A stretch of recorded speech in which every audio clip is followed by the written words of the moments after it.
Many of you have been asking me about my recent experience at a healing retreat center in the Peruvian Amazon. So in this video, I'm going to be sharing about that experience at the healing retreat center, why you would even want to consider going to a retreat center or doing a detox or reset type program, and also why a person might consider using psychedelic plant medicines as a way to support your healing process. Now, this video is going to be helpful for any of you who could be dealing with any number of health issues, anything from testing positive for high-risk HPV virus and maybe abnormal cells on your cervix and potential risk of cervical cancer or vaginal cancer or any other kind of cancer for that matter. It also will be helpful for those of you who are working to get a healthy pregnancy and prevent a miscarriage, or those of you who are going through perimenopause and postmenopausal symptoms, weight gain, abnormal blood sugar levels, sleep issues, anxiety, migraines, autoimmune conditions, and simply wanting to prevent other health issues like heart disease and dementia. So really, this could be helpful for all of us humans to heal, and I'm so excited about it. This is actually not my first time going to a healing center in Peru. This was my fourth time over the past 4 or 5 years that I have been to Peru to experience a healing retreat center, as well as taking the psychedelic plant medicine called Ayahuasca in Peru. And I'm really impressed with the healing potential of Ayahuasca, the plant medicine, as well as the overall approach at a retreat center. Now, some of you may have already been hearing about psychedelic therapy or psychedelic-assisted therapy. There's a lot of documentaries that are out, including how to change your mind, as well as a TV show on Hulu called 9 Perfect Strangers. And these are all really good examples to give you a sense of what it's like to go to a healing retreat center and to experience psychedelic medicines. So I encourage you to check out those documentaries and videos as well. As you can always ask me more questions. I, over the past year, have actually completed a complete year-long, I think it's hours of training from the Integrative Psychiatry Institute, a training in psychedelic-assisted therapy. This is one of a kind in the United States training, first time for providers like me, medical doctors, including emergency room doctors and nurse practitioners and naturopathic doctors, all in a classroom together, learning about psychedelic medicines that can be used clinically, safely, and effectively to help people with all different health issues. We reviewed all the research. We even learned from the researchers themselves about the up-to-date information about how psychedelics can be helpful for people's health. Now, this is in the United States something that we're anticipating to become more and more accessible. And still, at this moment in time, most states in the United States have not legalized ayahuasca, and they have not legalized psilocybin, which is from magic mushrooms, nor have they legalized MDMA.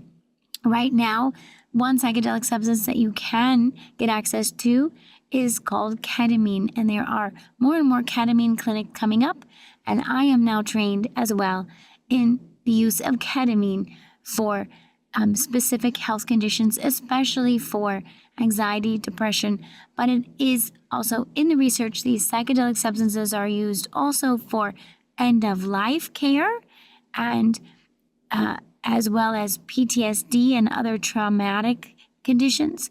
So I just really want to open your awareness to the really big shift that's happening around psychedelic substances to help us humans heal.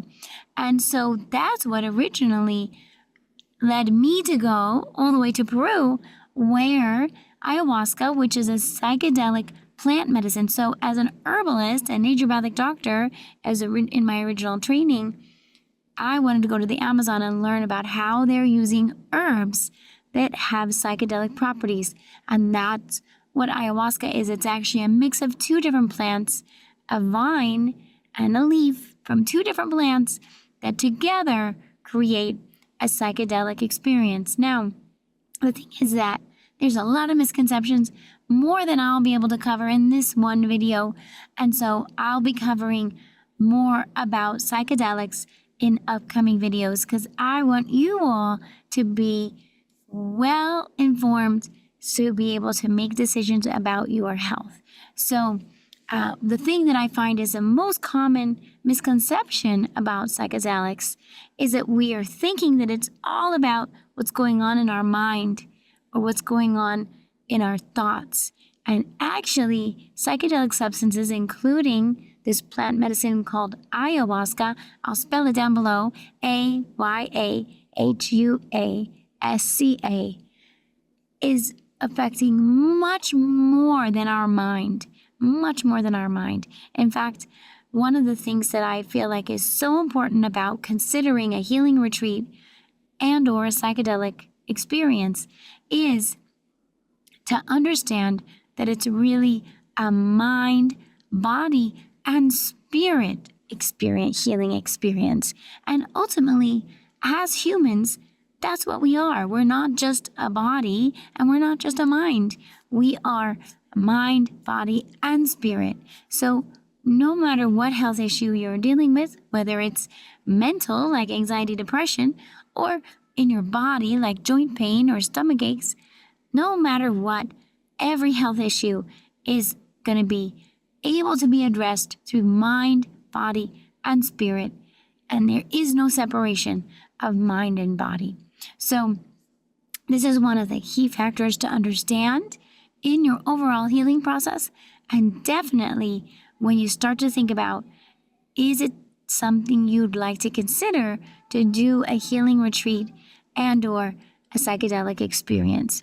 Because if you start to realize that, oh my gosh, maybe there's some emotional component or trauma-related component to the health issues you're experiencing, that's when we need to look toward things that can help us on those other levels, not just on a physical level, or maybe not just by suppressing our emotions, maybe not just by suppressing our physical pain or our emotional pain, but actually helping us process our pain or our suffering, right? As humans, this is the thing, is we like to try to think that we can avoid pain and suffering.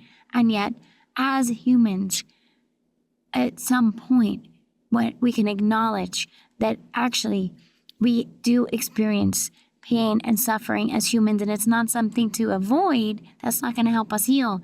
That what's going to help us heal is to acknowledge, accept, embrace, process, forgive, and move through the suffering and allow ourselves to be in the suffering, be with these feelings.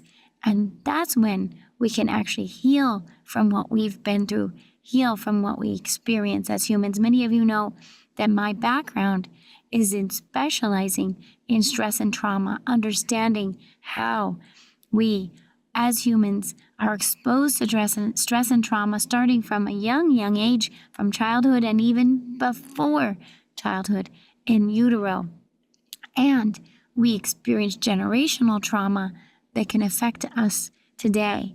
And I've written about this in all of my books, all 5 of my books, The Stress Remedy, The Stress Warrior in particular, and The Master Stress to Reset Your Health. So if you'd like to learn more about how all of what I've studied and all of that I've helped you to understand related to stress and trauma and how it's related to our physical symptoms, our emotional symptoms, and even our connection to ourselves as spiritual beings, right? To understand, who really am I? Who are you? What is your purpose here and your human experience, and how to connect with that, and how by connecting with yourself as a spiritual being in this human experience can be so healing on many levels.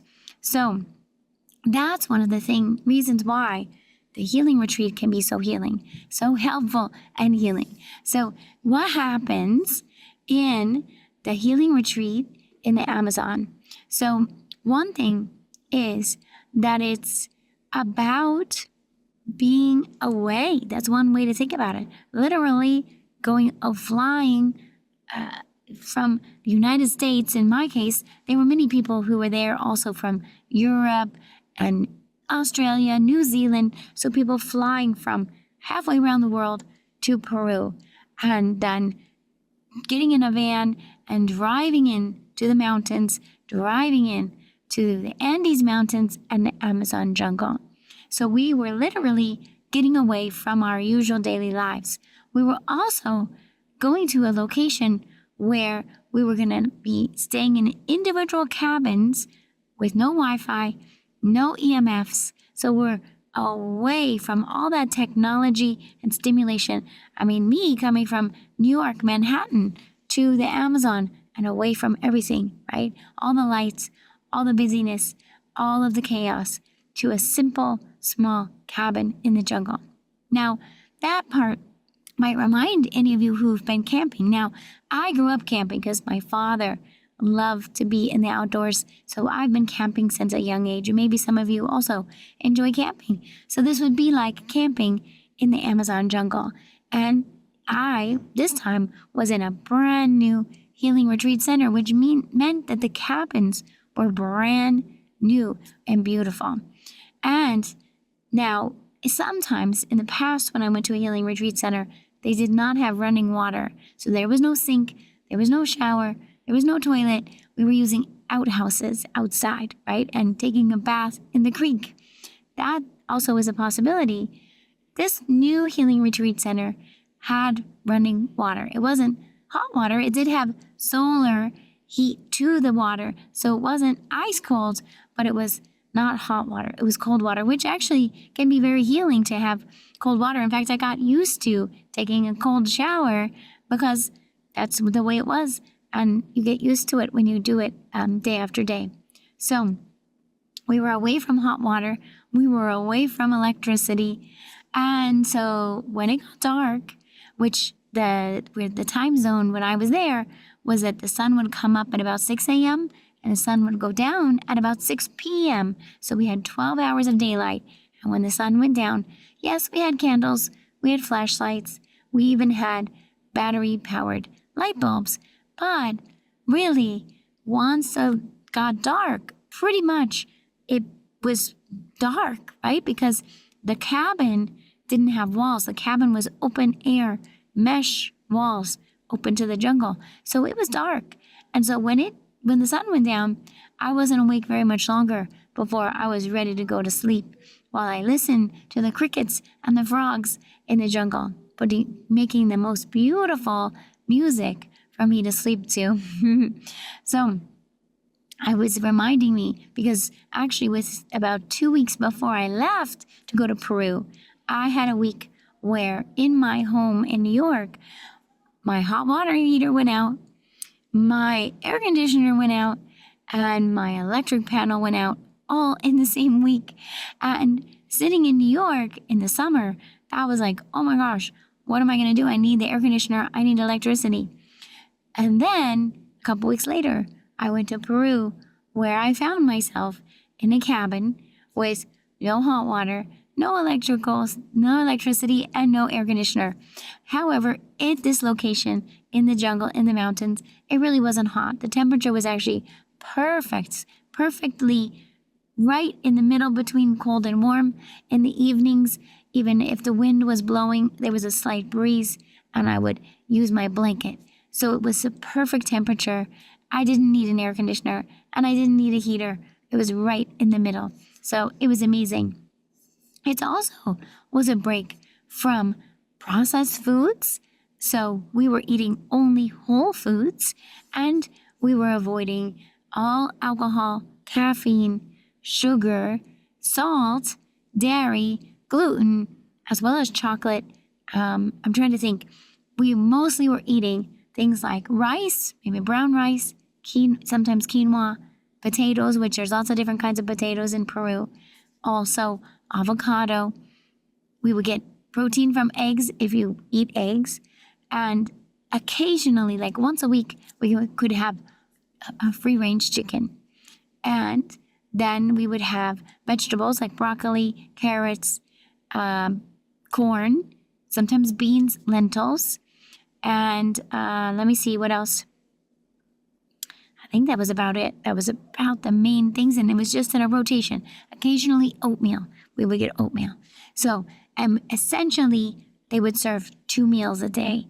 So the calories were also restricted. The calories I calculated to be about between 1,500 and 2,000 calories per day. So it was a calorie-restricted diet and avoiding all the sugar. Now, it still had carbs, right? We had rice, quinoa, potatoes, so there was carbs. In fact, it was a little bit higher carbs and lower fat and lower protein, which is consistent with what's referred to as a fasting-mimicking diet. A fasting-mimicking diet is something that's lower calorie, higher carbs, and it's used for mimicking the effect of fasting in the body without fasting, which means that it can stimulate autophagy and improve longevity and do a lot of other things to help with healing the nervous system and preventing cancer. So this fasting mimicking diet was really doing a lot of healing work. I never felt hungry, by the way, because the food would be filling. And what I would do is I would spread those 2 meals usually into 4. So I would have a small amount or eat half, and then a few hours later eat the other half, and a few hours later eat the other half. But we definitely had time periods of fasting, full fasting or intermittent fasting overnight, for example, from like 6 or 7 p.m. until at least 9 a.m. the next morning. And sometimes it would even be fasting from 2 p.m. until 9 a.m. the next morning. So there was some longer intermittent fasts as well. So this is part of it in the Healing Retreat Center, is following a restricted diet that's avoiding all that processed foods and really allowing your metabolism to reset. So also, it was a circadian rhythm reset. As I said, I was exposed to light from nature, and the circadian rhythm is completely set by our light exposure. So what happens when we have electricity is, like right now, I'm fully exposed to light even though it's dark outside. So that is going to be making my brain think that it's light even though it's dark and it's nighttime, right? So in the jungle, that wasn't the case. When I'm living in the jungle, then when it was dark outside, my brain knew it was dark outside. All I had was a candle or a flashlight. And I would go to bed earlier, except for the nights that we had ceremonies. So this is another key aspect of a healing center like this in Peru, is the use of ritual and ceremony, which a lot of times we lose track of in our daily lives. We really don't use ritual and ceremony as much anymore. Sometimes if you're part of a church or other kind of religious experience, you may have some ritual. Even, for example, a wedding is a ceremony, right? And sometimes with holidays, we might experience some amount of ceremony in our life. So what happens in the use of ayahuasca is that the ayahuasca plant is not just taken, it's not like you just take it by yourself like if you were going to drink a substance or drink a tea. You take it in a ceremony. So what we would do is everyone who was at the Healing Retreat Center at the same time, there's about 25 or 30 of us there, we get together in a big room, which is actually called a maloca. It's built into the jungle, open air to the jungle.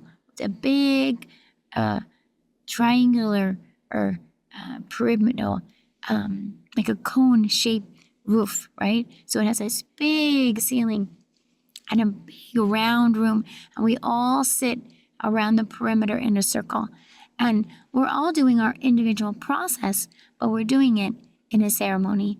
And the shaman is the one who leads the ceremony. So we say, okay, we're all going to meet here at, let's say, 5:30 or 6 p.m., And we come and we're wearing clothes for ceremony. So this is clothes that are appropriate for ceremony. Oftentimes, they're even clothes that have been sewn by Shipibo community.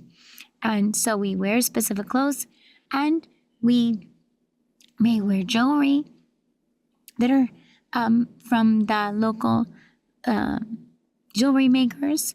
And then we do smudging, usually with Palo Santo, which is a wood, when you burn it, that has a beautiful smell. And when you allow that smoke on your body, it's cleansing of your energy. So we do smudging with Palo Santo, each other in the room. And then the shaman opens the ceremony, calling in the Mother Ayahuasca and calling in the spirit guides and thanking Mother Earth for allowing us to have this ceremony to receive this plant medicine called ayahuasca. The plant medicine, then we go one by one to receive the plant medicine in a cup. It's like a dark colored brew or liquid, right, that you just drink in one swallow. You take it on an empty stomach, and then you sit and you wait for it to activate. It takes maybe 45 minutes for it to activate. And the whole ceremony then may last at least 6 hours, sometimes 8 hours. So if you start at 6 p.m., it might even go until 2 a.m. And so those nights, we're definitely in the darkness, because we're in the dark Maloka, and we're in this ceremony where there's music, there's singing, the medicine music or Icaros, there's use of drums, rattles, guitar, charango, and voice, as I mentioned.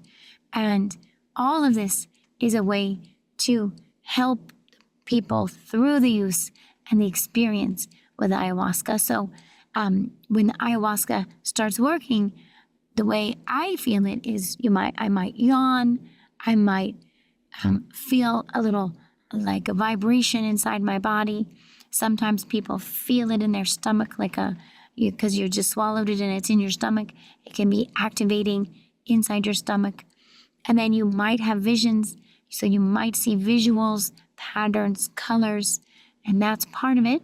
You might see different visions, and some of them are classic for ayahuasca. For example, a lot of times with ayahuasca, you will see an eye or many eyes. So, and you think about it, how many cultures and traditions over history have seen the eye, right? Still a symbol of protection is looking at the eye.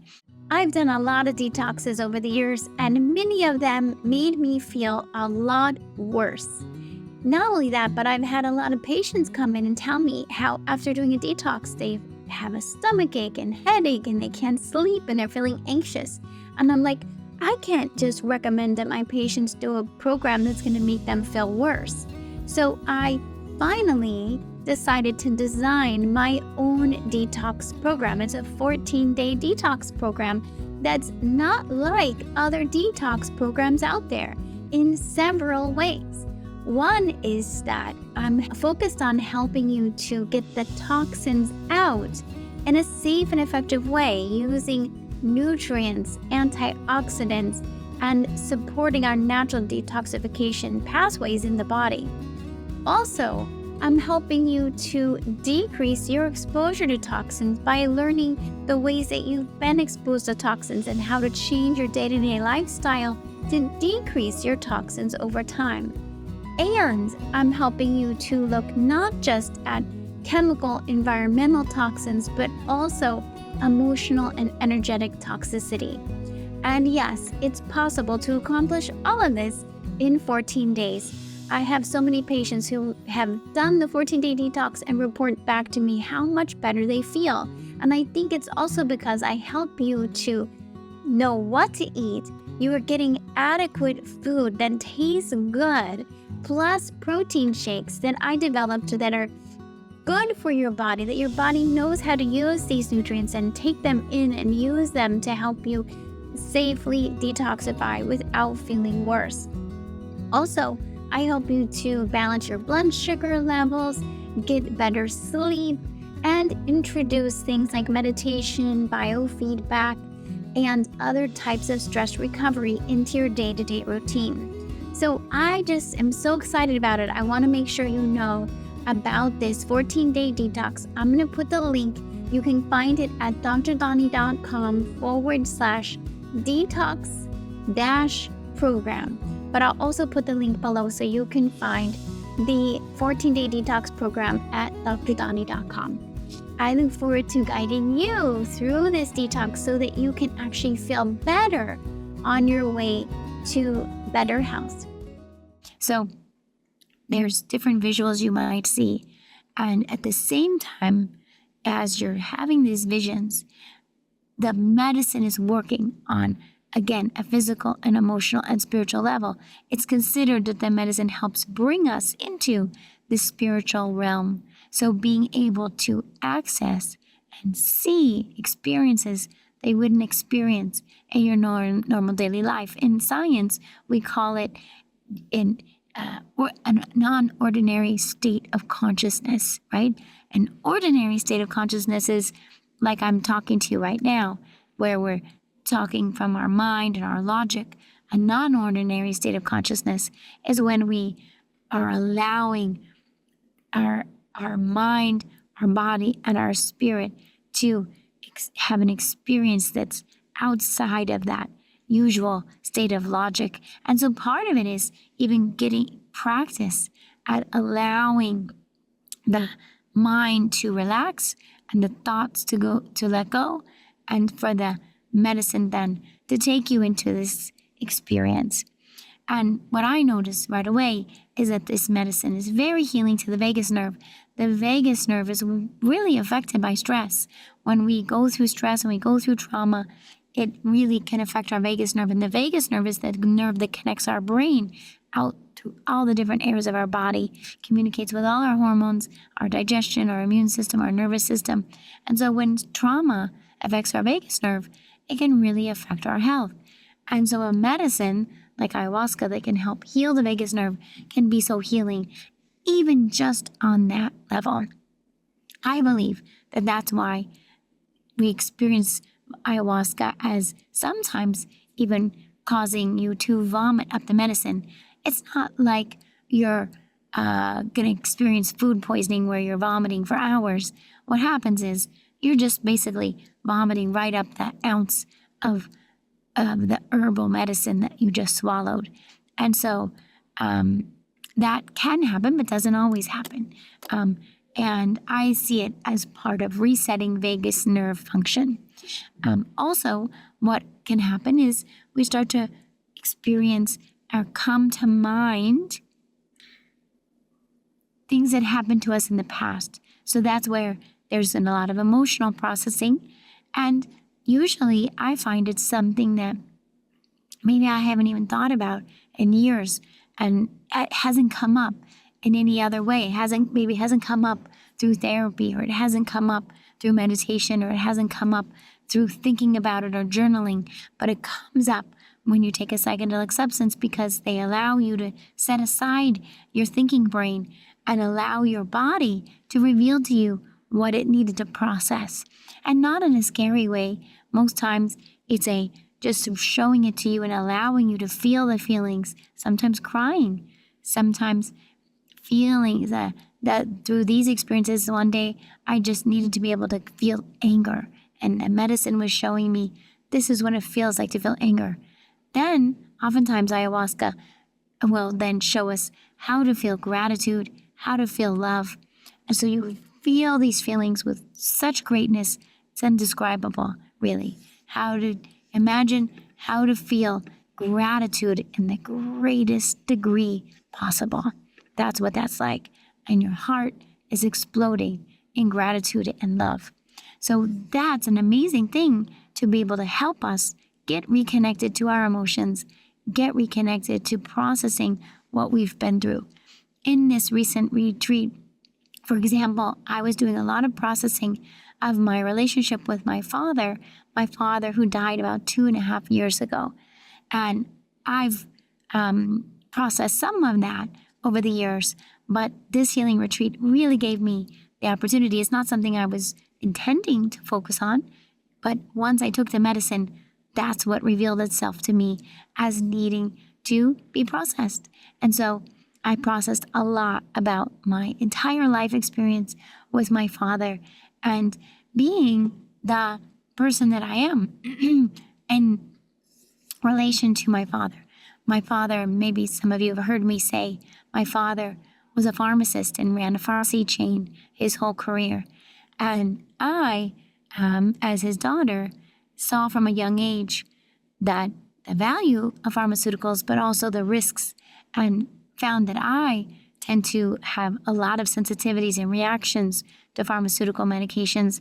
And I really learned from my father that the whole idea was, while yes, we can turn to pharmaceuticals when we need them, we want to be able to help our bodies heal and prevent the need for pharmaceuticals whenever possible.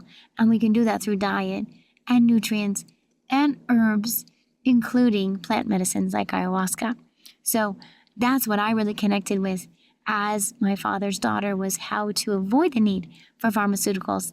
And that's what led me to become a naturopathic doctor, herbalist, midwife, clinical nutritionist, and have been practicing for over 25 years, helping patients in that way. So it's perfectly fitting that I would find this plant medicine in the Amazon to help me with my health.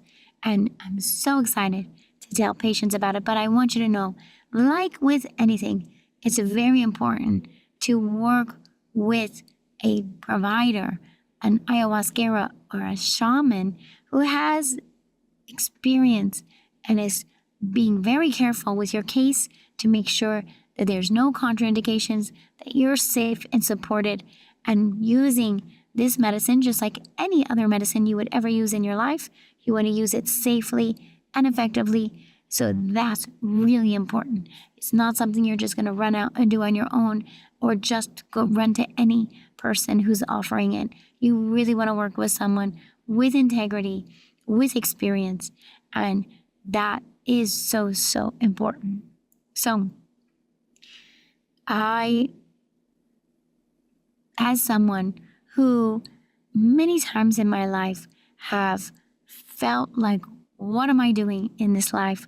What, we often as humans fear death most. And actually in my life, it hasn't been so much a fear of death as a wondering, wishing I could die. Because there's been many times in my life, because of the trauma I've experienced and the depression and anxiety, that I've had those thoughts of wishing I could die.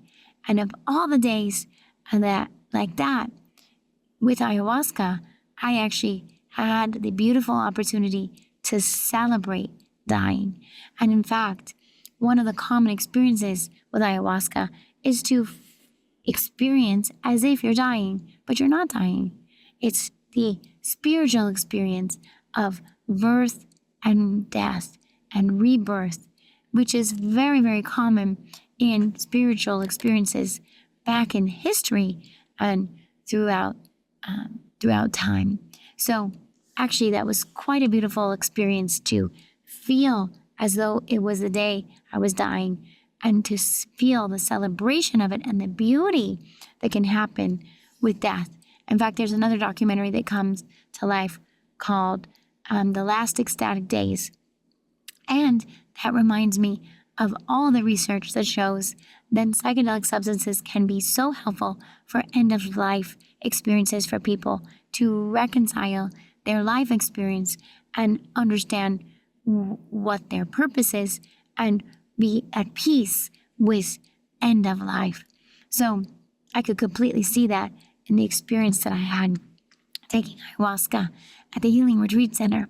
So all of this can seem really hard to describe and even hard to understand, but I'm hoping I'm giving you a sense of what's possible with these healing substances, and that it can be done in a very safe and effective way. Okay, so all of that is ceremony. So for example, a 16-day healing retreat, there's a ceremony every other day. So there's 8 ceremonies in a 16-day retreat. And So at the same time, during the daytime, there was such a beautiful opportunity to spend time in nature, not only living in nature, but also going for hikes in the Healing Retreat Center. And there's amazing, beautiful waterfalls.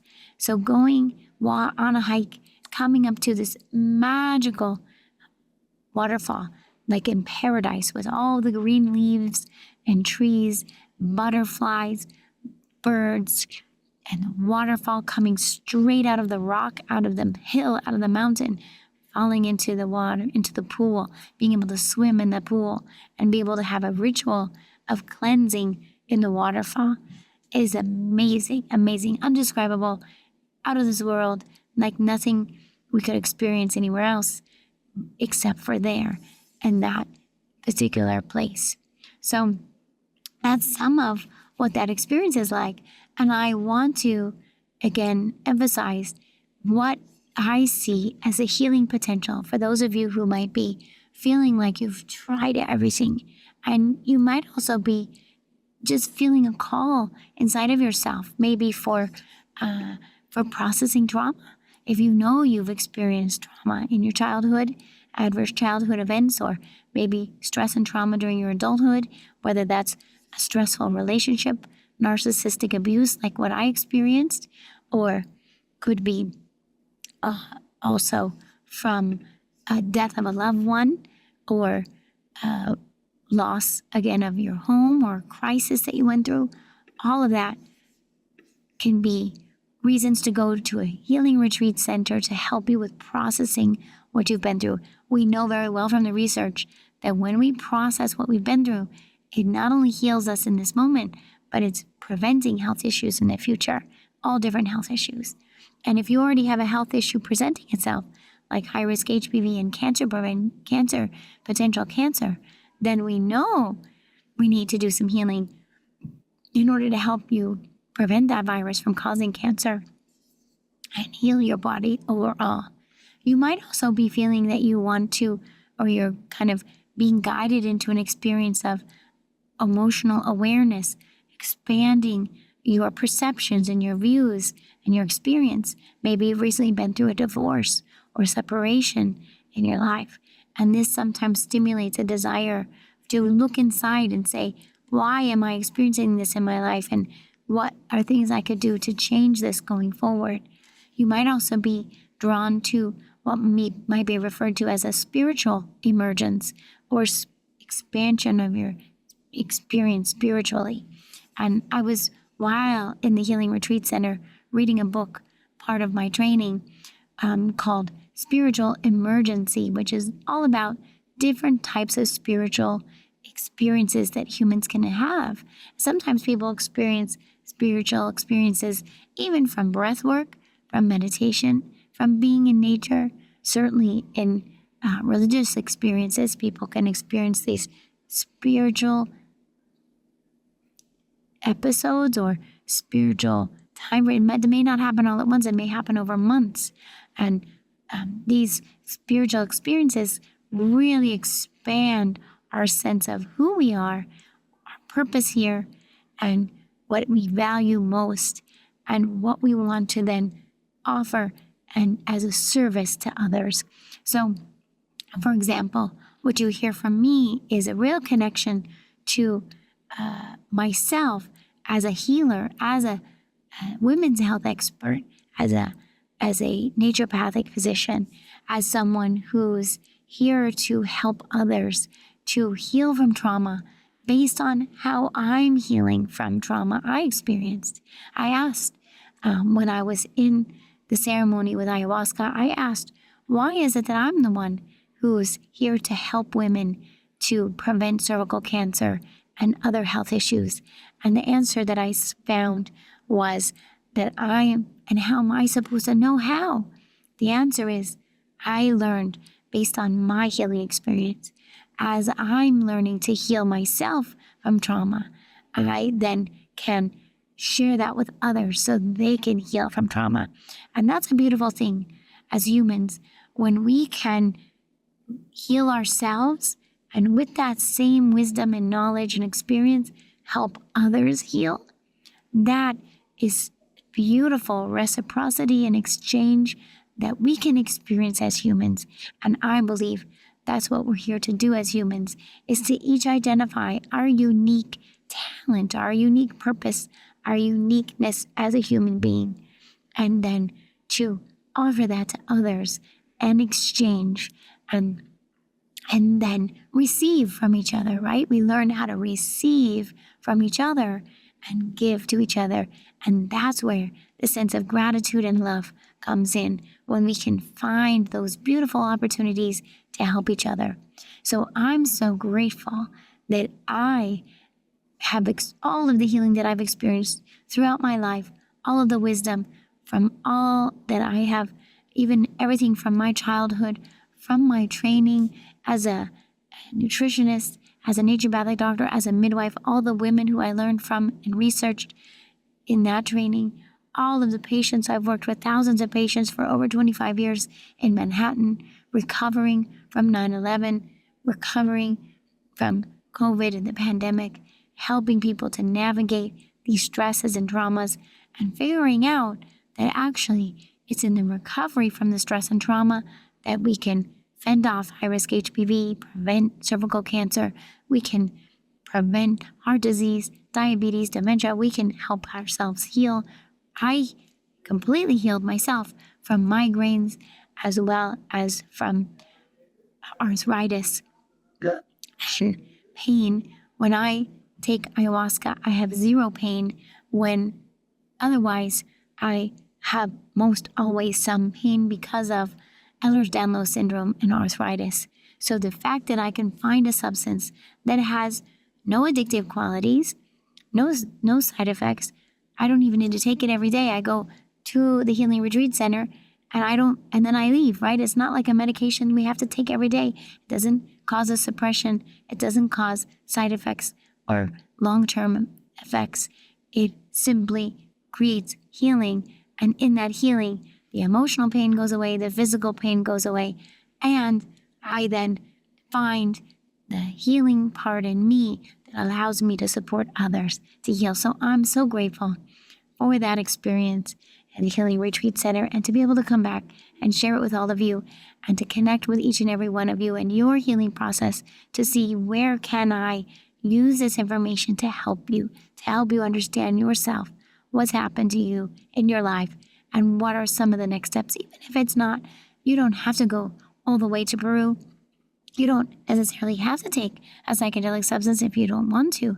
It's just knowing that these possibilities exist and then using different aspects of it. We can use breath work. We can use time in nature from home. We can do a detoxification program, which I developed based on the experience in the Healing Retreat Center.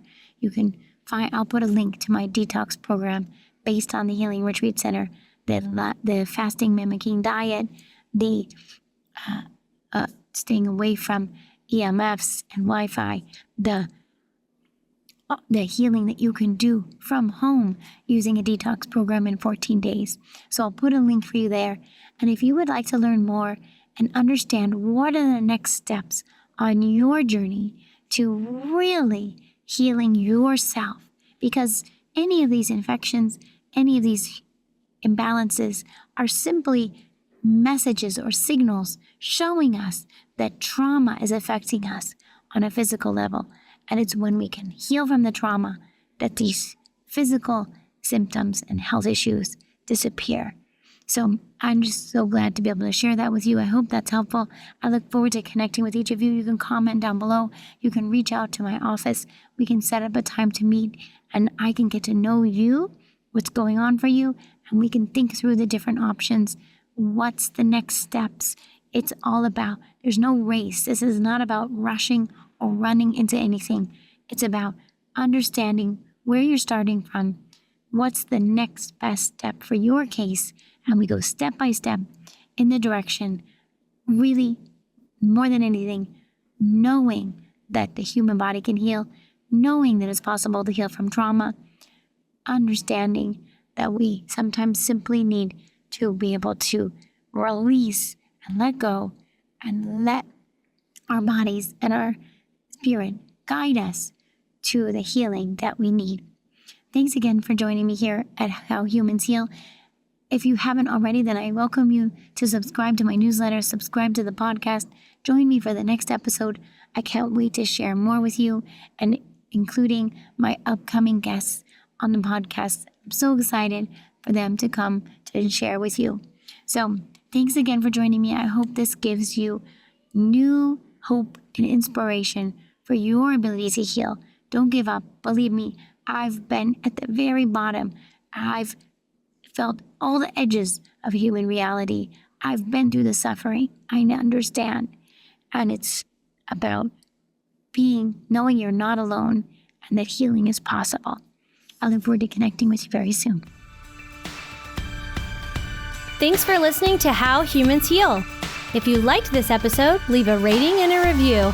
And for more resources, visit drdani.com.